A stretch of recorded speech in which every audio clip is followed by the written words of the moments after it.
Greetings, everybody. Gleekon here again with another episode of Lore of Warcraft. When we left off last, we did a couple things that really caught us up to where we were at in the Beyond the Dark Portal novel in Chronicles, explaining Garona and Khadgar's concern. So stay a while and listen to this one. It's chapter 3. I think this one will kind of get us through to where we can really do the first Let's Play on our next episode for the Horde. Here we go, chapter 3. The axe shrieked as it arced downward, catching the light and glinting brightly, thirsting for blood. Its wielder laughed in a manic harmony, opening his black tattooed jaw almost impossibly wide in the scream that had given him his name. Hellscream? Long black hair whipped behind him as he moved, red eyes glowing, slashing at the imaginary foe again and again, honing his moves so that in a real battle his enemy would be so much raw meat. Grom Hellscream grunted and whirled and turned, sheer power tempered by skill, until the sound of his name being called pulled him from the red haze that descended at such times, even in a mere exercise such as this. Yeah, so you gotta remember that even though he's a hero of the Horde, and I think he might actually lead the Horde at some point, dude is crazy. Grom! Grom Hellscream lowered Gorehowl, panting only slightly from the vigorous exertion, and glanced up to see an older but imposing figure stomping toward him.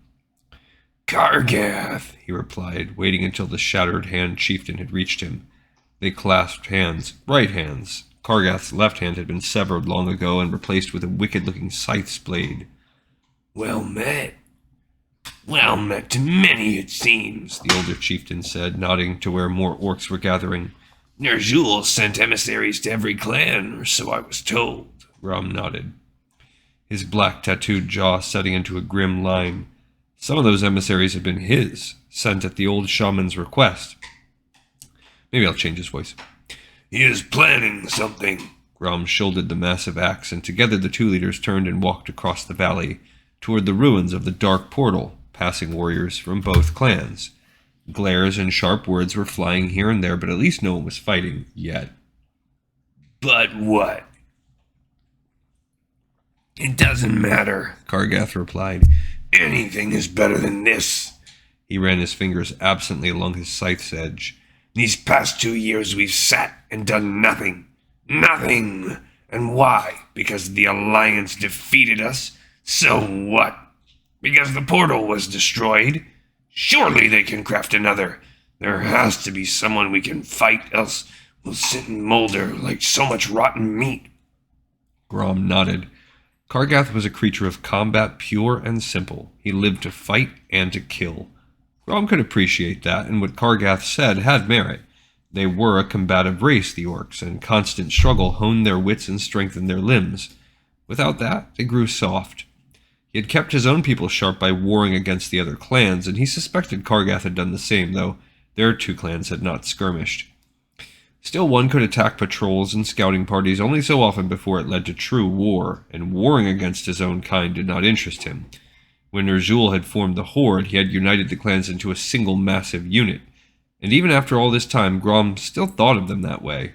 When his war-song warriors fought the Thunder Lords, or the Red Walkers, or the Blade Winds, they were battling their fellow warriors, orcs they should have been fighting alongside instead of against.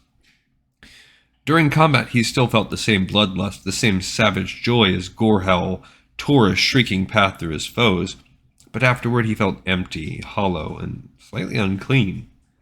What had happened, he wondered as they approached the ruins and the figure standing before them. Where had the Horde gone wrong?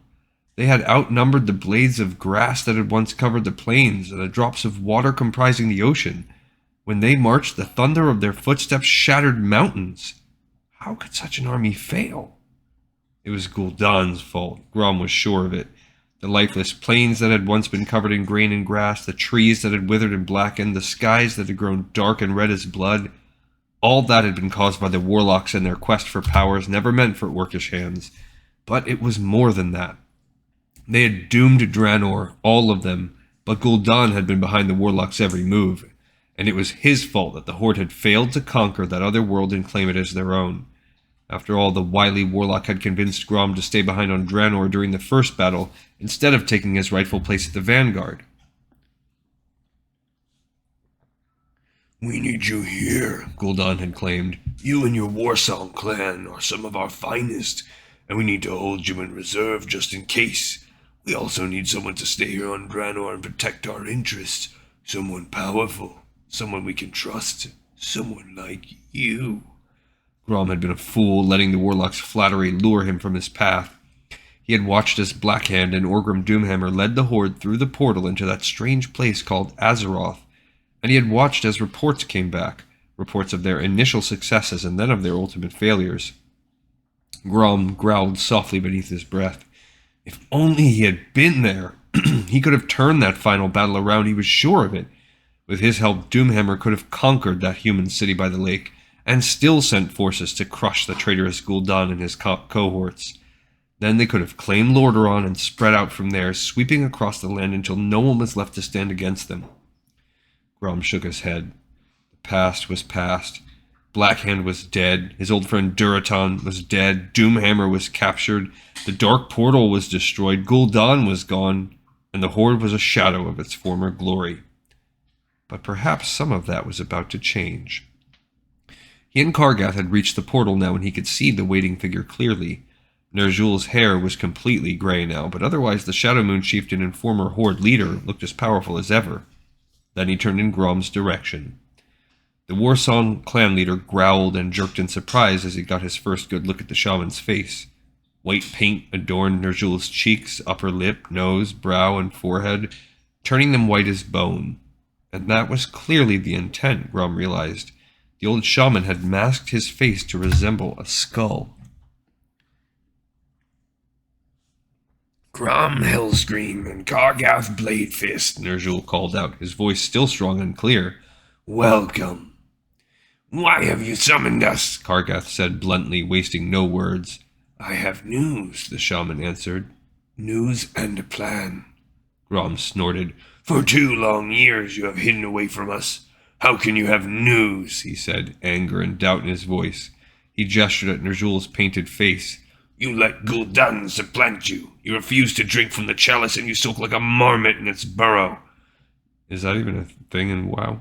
"Now you announce you have a plan." I guess it is, actually, if you think about the pets. "And emerge from your seclusion wearing the face of the dead. I do not think I want to hear what sort of plan that involves." He could hear the pain in his own voice. Despite all that had happened with Gul'dan, despite his distrust of advisors and shaman and warlocks alike these past few years, he wanted Nerzhul to still be the shaman Grom remembered from his youth. The strong, stern, wise orc who had forged the fractious clans into a single fighting unit. Despite his scathing words, Grom wanted to be proven wrong. Nerzhul touched the white skull on his face and sighed deeply. "Long have I dreamed of death. I have seen him, spoken with him. I have seen the death of my people and the death of all I have loved, and this image I wear to honor that. I did not wish to come forth, but I now believe that I owe it to my people to lead them once more." "Lead as you did before?" Kargath cried. "Lead us to betrayal, to defeat. I will send you to that death which you are so enamored of with this very hand if you attempt to so lead us, Nerzhul." He brandished his scythe hand at the shaman. Nerzhul began to reply, but stopped as he spotted something behind them. Turning, Grom saw a hulking figure approaching, an ogre, judging by the way it towered over the orcs it passed. "What news, Dentarg?" Nerzhul called out as his assistant crossed the clearing that separated the portal ruins from the orcs milling about. "I sent you to locate the other clans and summon them here, as I told you two to do as well," he reminded Grom and Kargath. "Yet I see only Shadow Moon, Warsong, and Shattered Clan in this valley. Where are the rest?" "Lightning's Blade said they would attend," Grom assured him. "They have a long way to travel, so it may take them another day or 2. He shook his head. "Neither Thunderlord nor Laughing Skull listened, however," he growled. "They were too busy slaughtering each other." "This is precisely why we need to act," Nerzhul cried. "We are killing ourselves and each other if we sit and do nothing." He bared his teeth in a grimace.